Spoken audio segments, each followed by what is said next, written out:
தமிழ் நண்பர்கள் அனைவருக்கும் வணக்கம். இந்த வீடியோவில் ரெப்போ ரேட் அப்படின்னா என்ன, இந்த ரெப்போ ரேட் சேஞ்ச் ஆகிறதுனால நம்மளோட வாழ்க்கையில் என்னென்ன இம்பேக்ட் ஆகுது அப்படிங்கிறத பற்றி கம்ப்ளீட்டாக டீட்டெயில்டாக நம்ம இந்த வீடியோவில் பார்க்கலாம். நீங்கள் எடுத்திருக்க லோனுக்கு இஎம்ஐ பே பண்ணிக்கிட்டு இருக்கீங்க, இல்லை உங்களோட மணியை எஃப்டியில் போட்டிருக்கீங்க, இல்லை ஸ்டாக் மார்க்கெட்டில் ட்ரேடிங் இன்வெஸ்டிங் பண்ணிகிட்டு இருக்கீங்க அப்படின்னா ஆர்பிஐ இந்த ரெப்போ ரேட்டு சேஞ்ச் பண்ணுறதுனால டைரக்டாக இது எல்லாமே அஃபெக்ட் ஆகும். அந்த அளவுக்கு இந்த ரெப்போ ரேட் அப்படிங்கிறது ரொம்ப முக்கியமான விஷயம். நீங்க எப்ப லோன் எடுக்கலாம், எப்ப லோன் எடுக்க கூடாது அப்படிங்கறதையும் இந்த ரெப்போ ரேட் வச்சு நம்ம ஸ்மார்ட்டா முடிவு எடுக்க முடியும். சோ இந்த வீடியோவை ஸ்கிப் பண்ணாம கடைசி வரைக்கும் பாருங்க. சோ அதுக்கு முன்னாடி இந்த மாதிரி யூஸ்ஃபுல்லான நிறைய இன்ஃபர்மேஷன் நீங்க அப்கமிங் டேஸ்ல தெரிஞ்சுக்கணும் அப்படின்னா இந்த யூடியூப் சேனலை சப்ஸ்கிரைப் பண்ணி வச்சுக்கோங்க. வீடியோ பிடிச்சிருந்தது அப்படின்னா லைக் பண்ணிட்டு உங்க ஃப்ரெண்ட்ஸுக்கும் ஷேர் பண்ணிருங்க. ஓகே, ஃபர்ஸ்ட் இந்த ரெப்போ ரேட் அப்படின்னா என்னங்கறத பார்க்கலாம். ரீபர்ச்சேஸ் ரேட், இதை தான் ஷார்ட் ரெப்போ ரேட் அப்படின்னு சொல்றாங்க.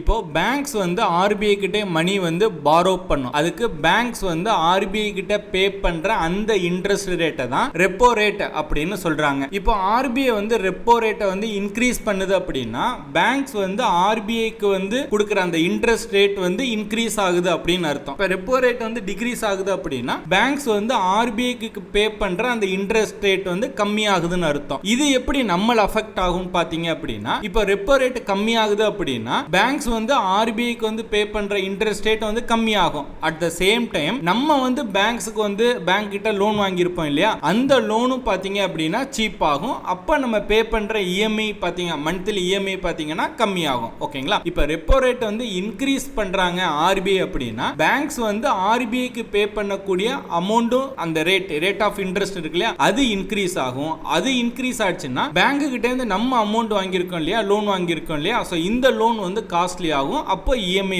இன்க்ரீஸ் ஆகும். Next reverse repo rate. இது ரெப்போ ரேட்டுக்கு அப்படியே ஆப்போசிட்டா இருக்கும். ரெப்போ ரேட்ல பேங்க் ஆர்பிஐ கிட்ட மணி பாரோ பண்ணும். ஆனா இங்க ரிவர்ஸ் ரெப்போ ரேட்ல பாத்தீங்க அப்படின்னா ஆர்பிஐ பேங்க் கிட்ட மணி பாரோ பண்ணும். ஏன் இந்த மாதிரி பண்றாங்க அப்படின்னா பேங்க்ஸ் கிட்ட எக்ஸஸா இருக்க மணி ஆர்பிஐ கிட்ட பேங்க்ஸ் கொடுத்தாங்க அப்படின்னா, அதாவது ஆர்பிஐ பாரோ பண்ணுச்சு அப்படின்னா அதுக்கு ஆர்பிஐ இன்ட்ரெஸ்ட் பேங்குக்கு பே பண்ணும். ஓகேங்களா? ரெண்டாவது, எக்கனாமில லிக்விடிட்டியை கண்ட்ரோல் பண்றதுக்காக இந்த மாதிரி பண்ணுவாங்க. இப்போ நான் இந்த வீடியோ மேக் பண்ணிட்டு இருக்கும்போது இந்தியாவில் ரெப்போ ரேட் பாத்தீங்க அப்படின்னா 5.25% இருக்கு. அதுவே ரிவர்ஸ் ரெப்போ ரேட் பாத்தீங்க அப்படின்னா 3.35% இருக்கு. இப்போ உள்ள ரெப்போ ரேட் அதிகமா கம்மியான்னு கேட்டீங்க அப்படின்னா லாஸ்ட் 10 இயர்ஸ் நம்ம ரெப்போ ரேட் நம்ம அனலைஸ் பண்ணி பார்த்தோம்னா நமக்கு ஒரு ஐடியா கிடைக்கும். 2015ல பாத்தீங்க அப்படின்னா ரெப்போ ரேட் 7.50% இருந்தது. ஓகேங்களா? இந்த 2015 காலகட்டத்தில்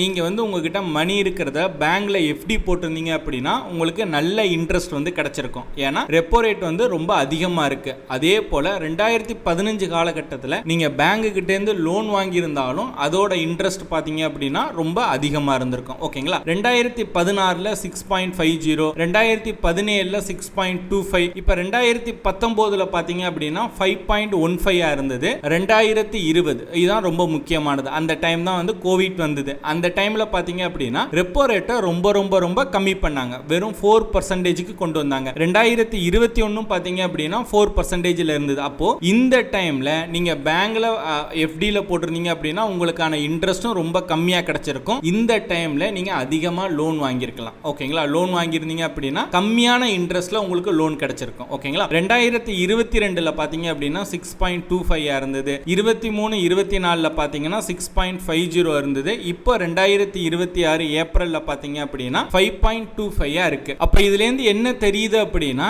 எக்கனாமிக் சிச்சுவேஷனுக்கு ஏத்த மாதிரி ஆர்பிஐ ரெப்போ ரேட்டை இன்க்ரீஸ் டிக்ரீஸ் பண்ணிக்கிட்டு இருக்காங்க. எப்போ ரெப்போ ரேட் கம்மியா இருக்கோ அந்த டைம் பார்த்து நீங்க லோன் எடுத்தீங்க அப்படின்னா உங்களுக்கான இன்ட்ரெஸ்ட் ரேட்டும் பாத்தீங்கன்னா ரொம்ப கம்மியா இருக்கும். எப்போ ரெப்போ ரேட் ரொம்ப அதிகமா இருக்கோ அப்ப நீங்க லோன் எடுக்கிறத நீங்க அவாய்ட் பண்ணலாம். ஓகே, இப்போ இந்த ரெப்போ ரேட் எப்படி நம்மளை அஃபெக்ட் பண்ணுதுன்னு பாத்தீங்க அப்படின்னா, உதாரணத்துக்கு இப்போ நீங்க ஹோம் லோன் எடுத்திருக்கீங்க அப்படின்னா ரெப்போ ரேட்டை டிக்ரீஸ் பண்றாங்க, கம்மி பண்றாங்க அப்படின்னா நீங்க பே பண்ற இஎம்ஐயும் கம்மியாகும். உதாரணத்துக்கு இப்போ நீங்க போன மந்த் ஒரு 25,000 இஎம்ஐ பே பண்ணிட்டு இருந்தீங்க அப்படின்னா இந்த மந்த் 24,000 தான் பே பண்ணுவீங்க. ஏன்னா ரெப்போ ரேட் டிக்ரீஸ் பண்ணியிருக்காங்க, கட் பண்ணியிருக்காங்க. ஓகேங்களா? இதை நீங்க லோன் எடுக்கும்போது ஃப்ளோட்டிங் இன்ட்ரெஸ்ட்ல இருந்தா மட்டும்தான் இது நான் சொல்றது எல்லாமே அப்ளிகபிள் ஆகும். அதே போல ரெப்போ ரேட்டை வந்து ஹைக் பண்ணியிருக்காங்க, இன்க்ரீஸ் பண்ணியிருக்காங்க அப்படின்னா இஎம்ஐ ரேட்டும் பார்த்தீங்க அப்படின்னா இன்க்ரீஸ் ஆகும். இப்போ அதே போல தான் எஃப்டியில் சேவிங்ஸ் அமௌண்ட். ஓகேங்களா? இப்போ நீங்கள் பேங்க்ல வந்து அமௌண்ட் வந்து பார்க் பண்ணி வச்சிருக்கீங்க, போட்டு வச்சிருக்கீங்கன்னா ரெப்போ ரேட் அதிகமாக இருந்துச்சு அப்படின்னா எஃப்டியில் அதிகமான ரிட்டர்ன்ஸ் வந்து கிடைக்கும். ரெப்போ ரேட் கம்மியாக இருந்துச்சு அப்படின்னா ரிட்டர்ன்ஸும் கம்மியாக கிடைக்கும். ஸ்டாக் மார்க்கெட்டில் இது எப்படி அஃபெக்ட் ஆகும் அப்படின்னா, இப்போ ஆர்பிஐ வந்து ரெப்போ ரேட்டை வந்து கம்மி பண்ணிட்டாங்க அப்படின்னா மார்க்கெட் வந்து நல்லா மேலே போகும். ஓகேங்களா? ஏன்னா ரெப்போ ரேட் கம்மியாச்சு அப்படின்னா நிறைய பேர் வந்து லோன் எடுப்பாங்க, லோன் எடுக்கிறதுனால நிறைய இண்டஸ்ட்ரி வந்து growth ஆகும். அப்படிங்கிற சென்டிமெண்ட்ல மார்க்கெட் வந்து மேலே போகும். இப்போ ரெப்போ ரேட்டை வந்து இன்க்ரீஸ் பண்ணிட்டாங்க, ஆர்பிஐ சடனாக இன்க்ரீஸ் பண்ணுறாங்க அப்படின்னா மார்க்கெட் வந்து டவுனில் போகும். ஏன்னா ஆல்ரெடி நிறைய கம்பெனிஸ் வந்து லோன் வந்து எடுத்து வச்சிருப்பாங்க, அப்போ அவங்களுக்கான இன்ட்ரெஸ்ட் ரேட் அதிகமாகிறதுனால மார்க்கெட் வந்து டவுன் போகும். ஓகேங்களா? இப்போ இன்ஃப்ளேஷனை பொறுத்தவரையும் ரெப்போ ரேட் அதிகப்படுத்துறாங்க அப்படின்னா இன்ஃப்ளேஷன் வந்து கண்ட்ரோல்ல இருக்கு அப்படின்னு அர்த்தம். ரெப்போ ரேட்டை கம்மி பண்றாங்க அப்படின்னா growth வந்து பூஸ்ட் பண்றாங்க அப்படிங்கிற மாதிரி நம்ம எடுத்துக்கலாம். நீங்க ஒரு ஸ்மார்ட் பர்சன் அப்படின்னா ரெப்போ ரேட்டை தொடர்ந்து ட்ராக் பண்ணிக்கிட்டே இருங்க. எப்போ ரெப்போ ரேட் கம்மியாகுதோ அப்போ வந்து நீங்க ஏதாவது லோன்ஸ் எடுக்கிற மாதிரி ஐடியால இருந்தீங்க அப்படின்னா லோன்ஸ் அப்ளை பண்ணுங்க. ஓகேங்களா? ரெப்போ ரேட் அதிகமா இருக்கும்போது லோன்ஸை வந்து நீங்க அவாய்ட் பண்ணிருங்க. ஸோ இப்போ உங்களுக்கு ரெப்போ ரேட் அப்படின்னா என்னன்னு ஓரளவுக்கு ஒரு ஐடியா கிடைச்சிருக்கும் அப்படின்னு நான் நம்புறேன். இந்த வீடியோ உங்களுக்கு பிடிச்சிருந்ததுன்னா லைக் பண்ணுங்க. வீடியோ பற்றின உங்களோட கருத்துக்கள், சந்தேகங்கள் எதுவாக இருந்தாலும் கீழே கமெண்ட் பண்ணுங்க. இந்த மாதிரி ஸ்டாக் மார்க்கெட் ரிலேட்டடாக நிறைய இன்ஃபர்மேஷன் அப்டேட்ஸ் எல்லாம் தெரிஞ்சுக்கணும் அப்படின்னா இந்த யூடியூப் சேனலை சப்ஸ்கிரைப் பண்ணி வச்சுக்கோங்க.